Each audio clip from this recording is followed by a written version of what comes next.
Hey everyone, this is Kyle with Simulation Lab in Brooklyn, New York, here again with another 3ds Max tutorial using TyFlow. Today we're going to be making a card, tower, castle simulation where we knock down the cards. So I'll show you this example video that I recently made.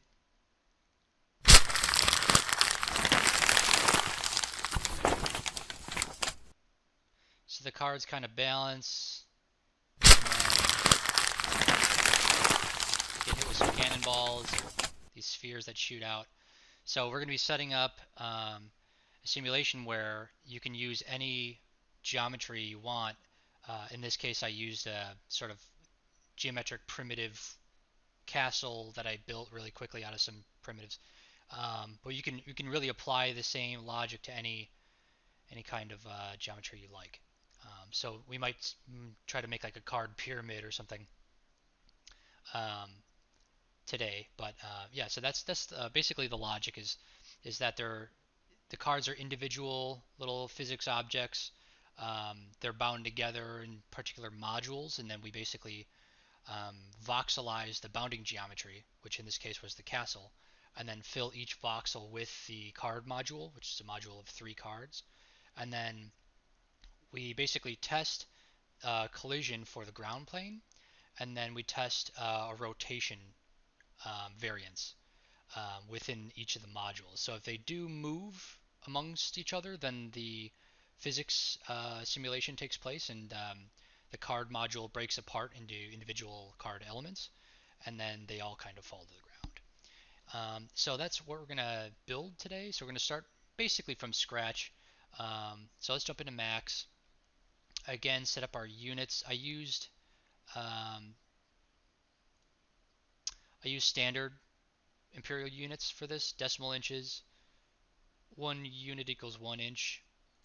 In this case, the actual size of the card is 2.5 inches by 3.5 inches, I believe.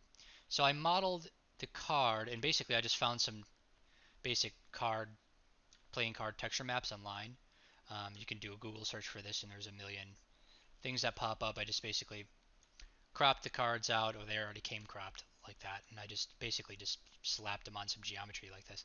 So basically, to create the card really easily, all I did was create a spline rectangle. Um, just as an example, I think I did 3.5 by 2.5. That's the card. Um, and then I converted this to editable spline.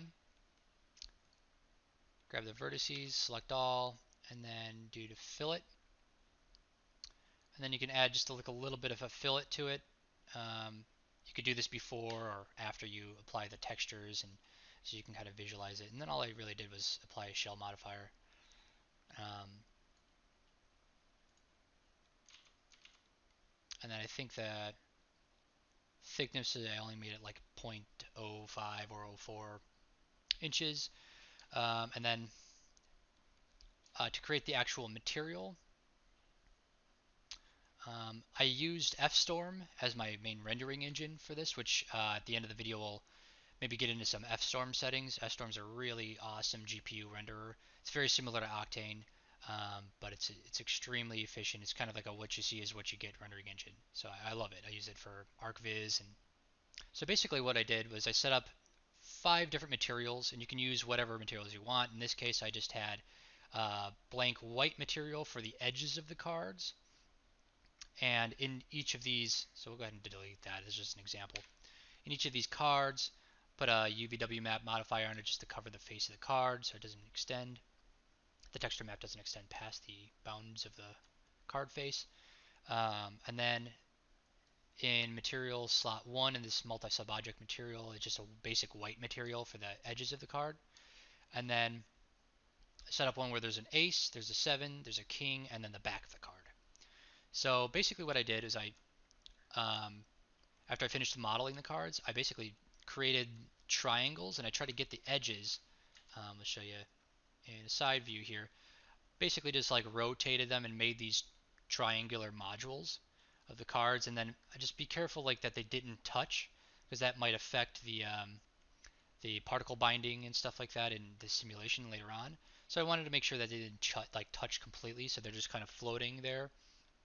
After I did that, then I assigned each of the faces a particular material ID. So I just changed the material ID according to this list. So I basically just selected all the faces and made them all 1 first, and then the faces of the cards I basically just randomly chose 2 through 5. So that's basically all I did. And so what I did after I basically assembled the module is I make sure Z is still up on the last card and on the bottom facing card I meant. Basically just do another editable poly. You can either use the collapse tool here or just slap another editable poly on there if you want to go back and edit it later, and then you can attach the top cards here. And then I made this, and you could basically just change this as card module 1.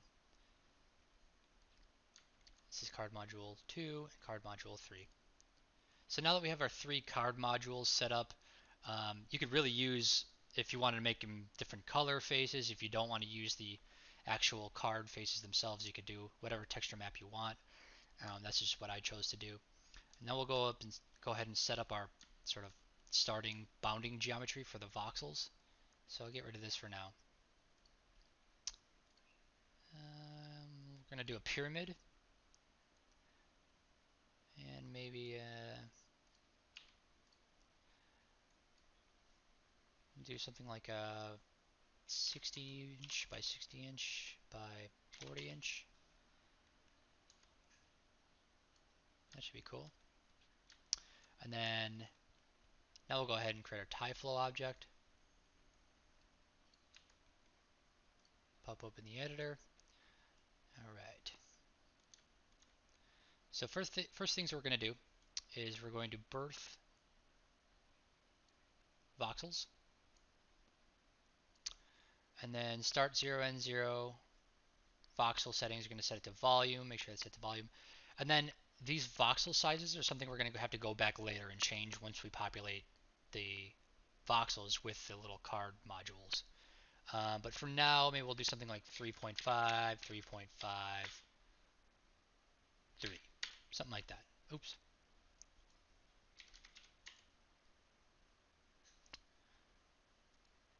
Uncheck this little box there, and maybe just do something like 3. We're going to have to go back and adjust this later, but just for now, we want it to make the voxels to be the relative sizes of the card modules.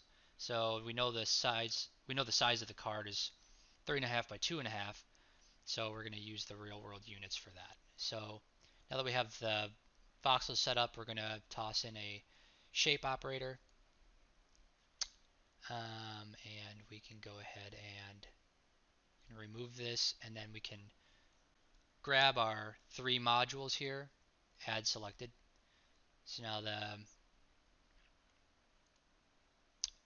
and then what I forgot to do is in the voxel source, we're going to go ahead and pick our pyramid, and then we can choose to display geometry. So now that we have our pyramid birthing the voxels, it looks a little strange. Actually, it looks kind of cool, but that's not our effect. We want 1 card module per voxel, so particle scale. Instead of going from all, we're going to go to ignore, and that's going to assign 1 card module per voxel. So now we can go ahead and hide our original pyramid geometry. We don't need that for right now. And you can see it's already working, which is kind of cool.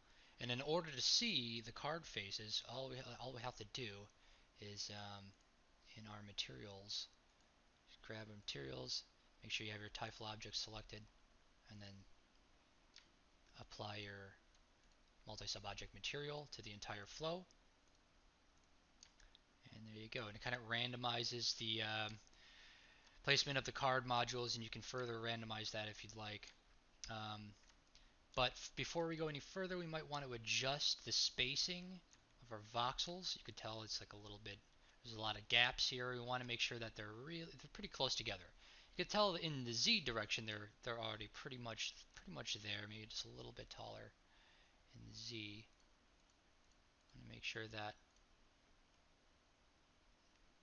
it's probably pretty good there. Maybe like a little bit more.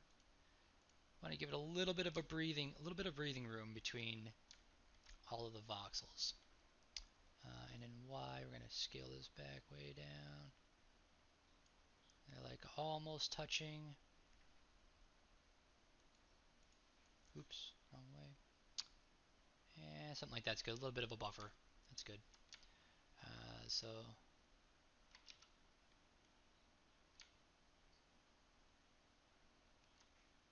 tell in the X direction they're almost touching, so maybe we'll lessen that just a little bit. There you go.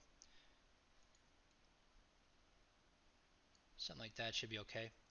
We'll test it out and see how it works, but for now, X, Y, and Z, the modules are getting pretty close to each other, which is good. One thing I have yet to reconcile in this little script here is bridging across gaps that don't have cards like this.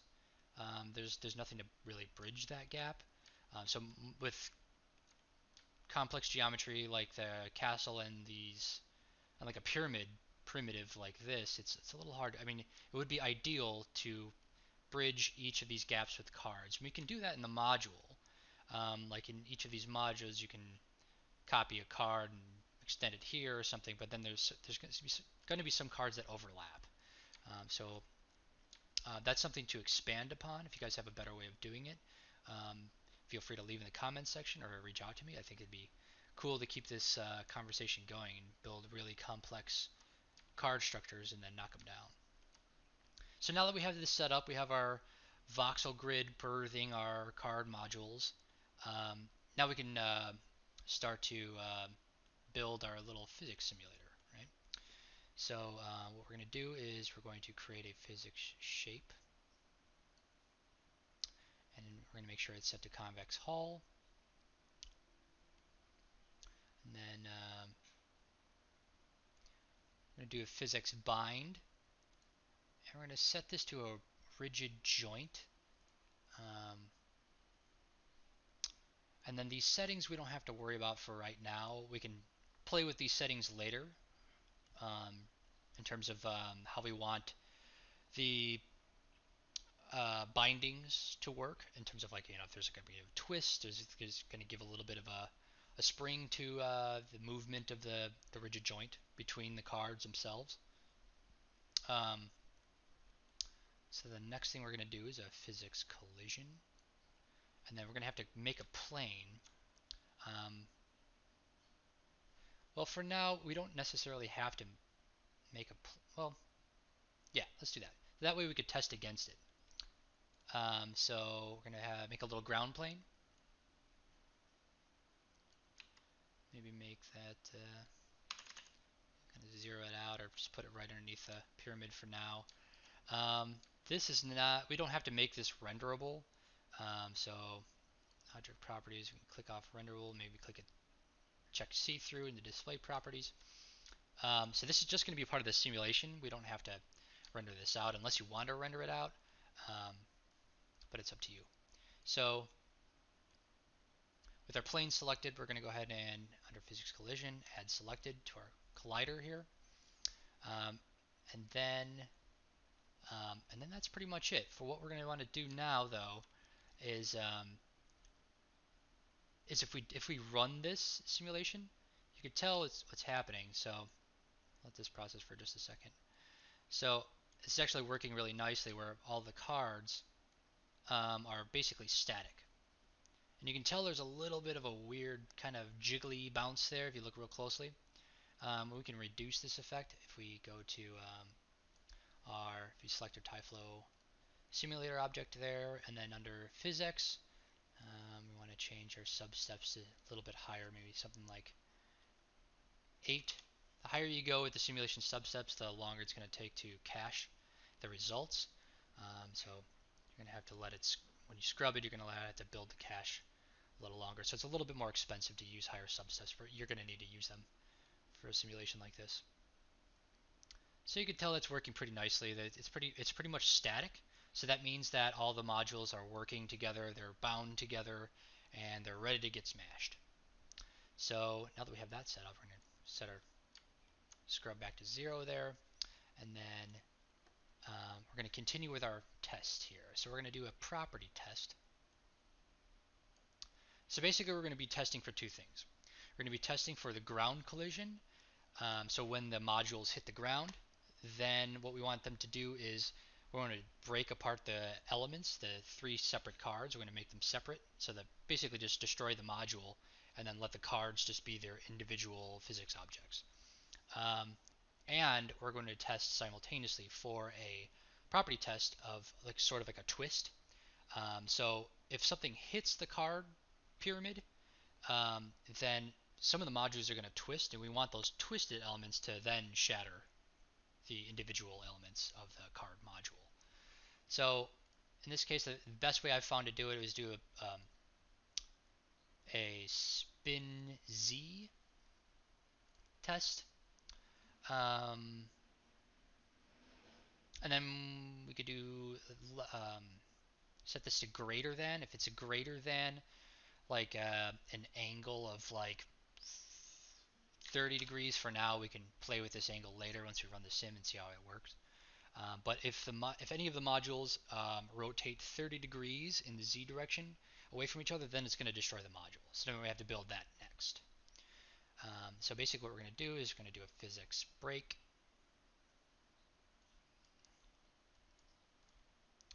You set this to geometry as well. And then we're going to connect our physics collision for the ground plane and the spin z to the physics break. And then once we break the bindings between the modules, then what's going to happen is the modules themselves are going to collapse into themselves, and it's just going to look like a pile of the 3 card little modules. So we want to break apart the actual modules simultaneously. So in that case, we're going to do an element fracture. That's going to break apart each individual element. And for that, we're going to keep on center pivots. And that's pretty much it. And then what we can do if after this is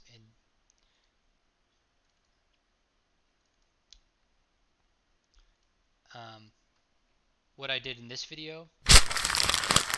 I spawned a few additional physics particles, these cannonballs, to basically just from an emitter, and then I gave them high mass, and then once they hit the card towers, then they become part of the card simulation. So now what we could do is we can work on that as a separate little piece.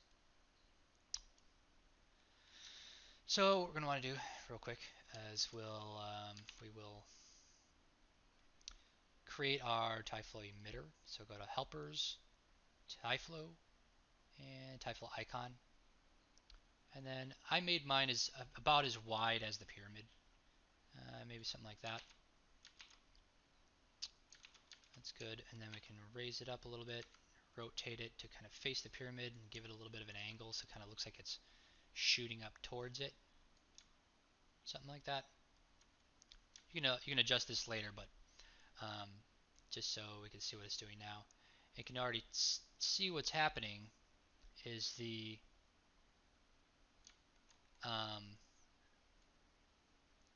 bottom row, the bottom layer of the pyramid is colliding with the plane. So what we're going to want to do is bring the plane down just a little bit so it doesn't interfere with it.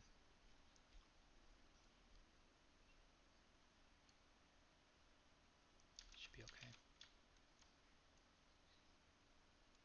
There you go.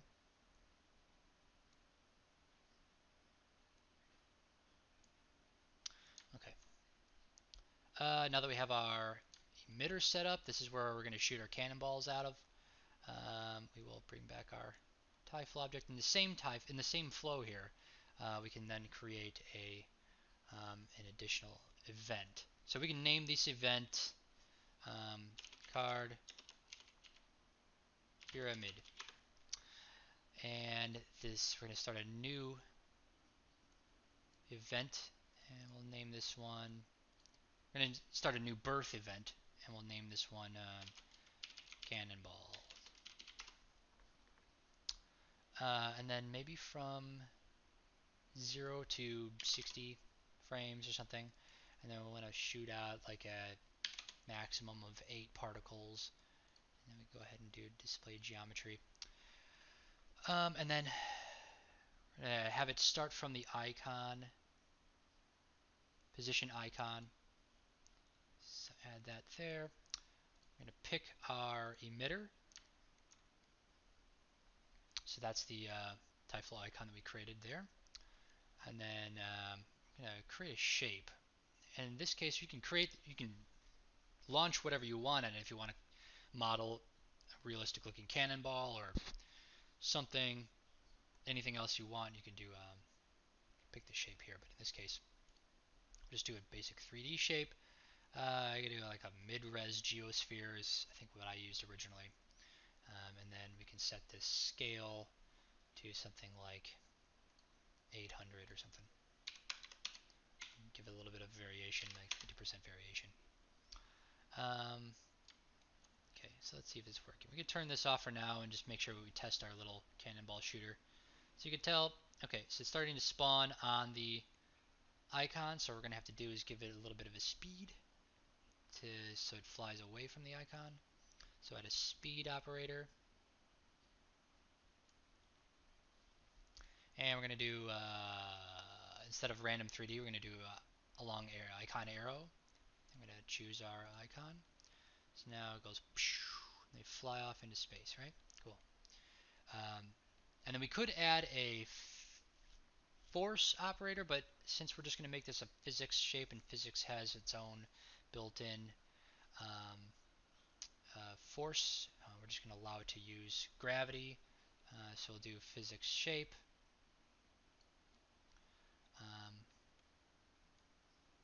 And then you can tell it just kind of falls right out. Boom. Doesn't really do much. So I think what I did is I originally adjusted the default gravity. So in our TyFlow object here, grab the icon for TyFlow there, and I set this to negative 0.7 inches. So that'll allow it to, so it still kind of just plops right out. So what we'll do is increase the magnitude of the speed. So maybe do something like 10.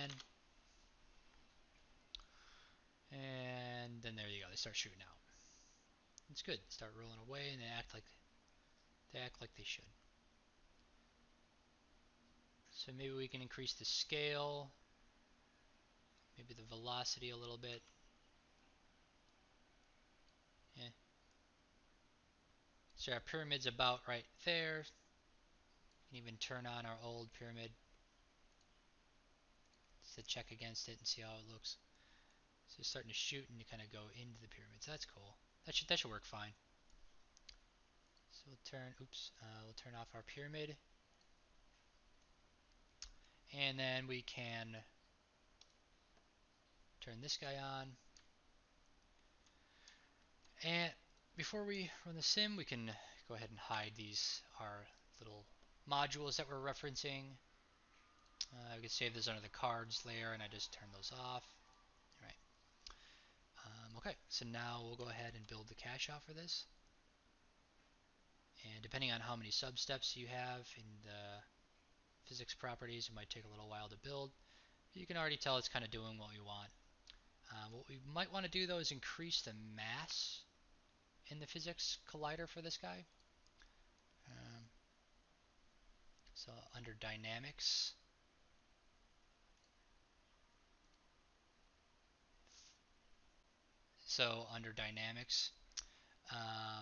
you can override the mass of the spheres and do something like, I don't know, something like 80. That's what I did. Okay, now we can test this out.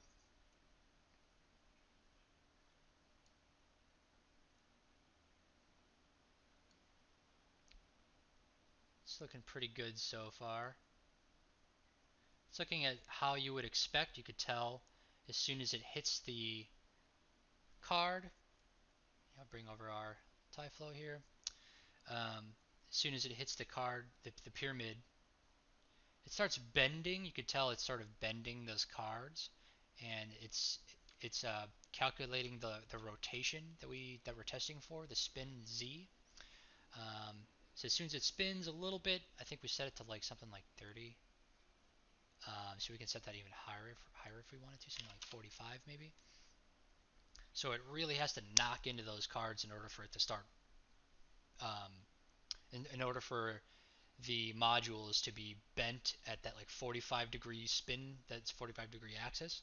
So I have to spin in z of 45 degrees, and then it'll trigger the physics break here and the element fracture. So it'll continue with the flow. So that looks a little better. We might want to just like process this one out and build the entire cache, and we can see how it looks in real time. So we'll go ahead and do that. Okay, now that we have our cache built out, we can sim this in real time. We can kind of see it, how it's working. So the first cannonball bashes into it, and then it kind of like shakes everything up. You can still see some of the modules are intact, which is cool, and basically works like how it work in the real world, where um, certain modules are still left intact, but then as soon as they hit that 45-degree spin on the Z, then they start collapsing. And you can set this up to have all kinds of other tests. I chose the spin and the Z because it just made a little bit more sense for this, but um, you can have it test all kinds of different whatever works for you in your sim. You can have it test all kinds of different properties. So that's looking good for now. Maybe we'll do a little bit of an intro to setting up Scene in FStorm. FStorm is like I said at the beginning of the video, FStorm is an excellent little GPU renderer engine. So we don't need our TyFlow. We're done with the TyFlow object for now. One last thing that we need to do is, in order to render this out, we're going to have to put our mesh operators in here. There you go. Keep this to set that to render only, because that's all we really need it for. And we can go ahead and close that. So this is looking pretty good for now. So what we'll do is set up a camera, set up a FStorm camera. I think I have to. Okay. All right. Set up our FStorm camera here. I'll do it from like this angle.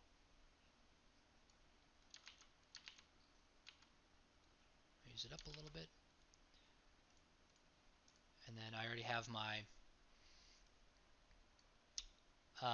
output size to 1080 by 1080, which is a square format that I use to make the little Instagram video. And then I can basically just zoom up on this, and this is already cropped. You can see the show safe frames is on. You can do Control F for that, or Shift F, I'm sorry. Bring down our camera a little bit so you can see the pyramid in full frame there. Looks like should be pretty good. Okay. And then we'll go ahead and set up a light, maybe one or two lights or something.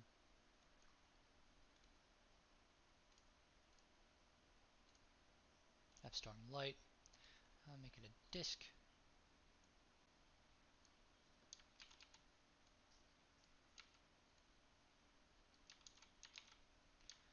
And do something like that. Maybe bring it out a little bit more. And set this to, I don't know, 4, 2, something. Adjust that later. Bring this over here. Put another one here.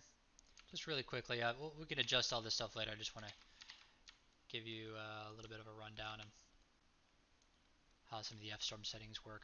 So, okay, now we have two lights set up. Maybe this one will be our primary light, and that'll be our secondary. And then what we might want to do is give it a little bit of a backdrop. So what we can do is create really quickly, create a plane, turn my grid off, so you don't need that. Plane. Make a quick little backdrop plane here. Length and width, set the segments to 1. And turn on edge faces for now. Might do something like do an edit poly. And grab this edge. Lift that up. Grab this segment. Toss on chamfer modifier. You don't have to do this part. This is just something I did in my original scene. So you can set that like that. Set this to something like 30. That should be fine. And then we can rotate this based on the angle of our camera. Something like that should be okay. So now all you see is like a washed background. And again, you don't need this part. It's something that I did in the original shot. Typically what I do is I'll set like a plane like this, and then I'll do like a light in the background, and then you can set the background a matte. So when you render the frames for the animation, you can render them as PNG images, and then basically the matte will capture the shadow of the lights, but then it'll be transparent beyond that, so you can make the color whatever you want. You can apply a gradient ramp in After Effects or something as a background, change the color, do whatever you want after that. But just for now, we'll keep this plane as solid object, and we will apply a simple material to it. I created this floor material. It's just a dark material that has a little bit of reflectivity to it. Up the reflection a little bit, and set the glossiness to 8.8.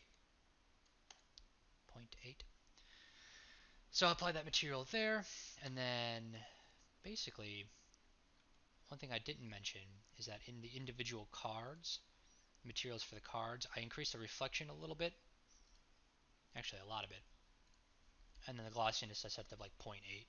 And if you want to increase the realism even more, you can add that as a bump map. You can add that like that tiny bit of bump that the playing cards have. If you ever played with playing cards before, they have like a bit of a texture to them, so you can add that and add that to the maybe the reflective glossiness channel if you want. I didn't do that, being that's still in a 1080p render. You don't really see that much detail. So now that we have that set up, maybe we'll just render this frame out here. And it's probably going to be super bright, but we'll see. Set our output to single. You can ignore that for now. In the FStorm settings, that's a great thing about FStorm is you can set the render samples here for however long you want it to process for. Light samples I usually set to 12, max depth to 24. Check static noise if you're processing a animation. Process alpha. You could check this if you want to process the matte.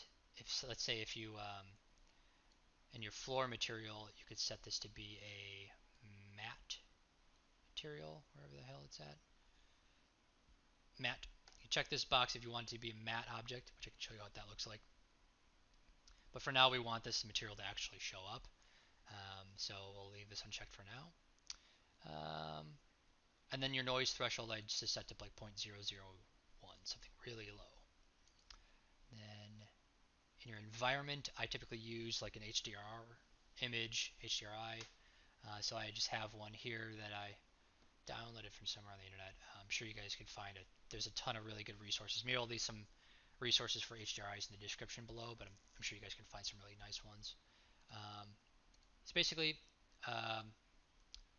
reference an HDRI, set the gamma to 2.2, and then I place the HDRI in this environment texture slot.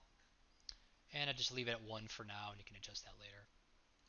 And that's really all I did, is make sure your GPUs, I have 4 1080 Ti's, and I usually just leave 1 to process the sim and for the material editor. So that's what that's doing. So now that we have all that set up, we can hit run RT mode.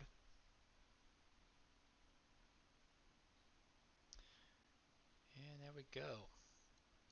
It's looking pretty dark. click this little lock viewport button. And maybe in our primary light, we'll increase that a little bit. Something like 8. One thing I didn't do is I didn't put a light in the background here that it might help wash the scene a little bit. So what we can do is create a new F-storm light. Oops. Make this a plane.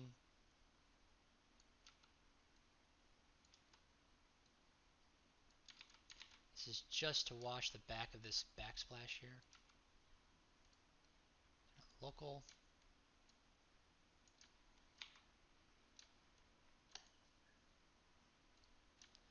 Yeah, it should be okay. We don't really want this to affect the scene too much, but it will reflect a little bit of light and make it look like it's make the environment look not so flat. So that's what we want. Okay, that looks a little better.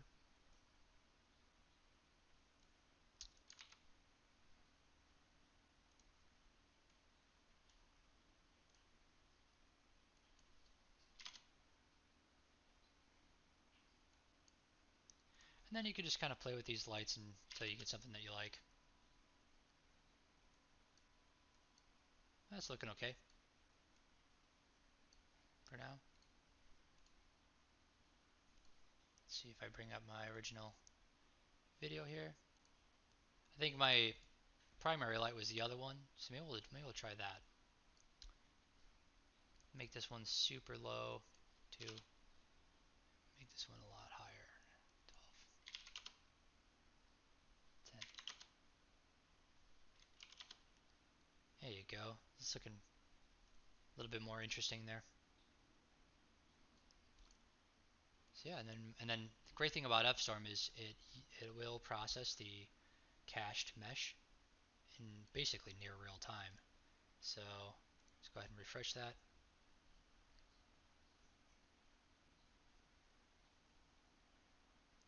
And there you go. Alright guys, that's pretty much it for this tutorial. If you found this video to be helpful or useful, you can smash that like button and subscribe to the channel for more tutorials that I'll be making soon. If you guys have any questions or comments, please feel free to leave them below in the comment section. If you want to follow me on Instagram, my handle is @simulationlab, and my blog and website is at simlab.co. Just leave that down below in the description. In the blog, I'll be posting news on upcoming tutorials and some further review of contract work that I've been doing and other experimentation and stuff. So feel free to check that out. Yeah, thanks so much for watching, and we'll see you soon.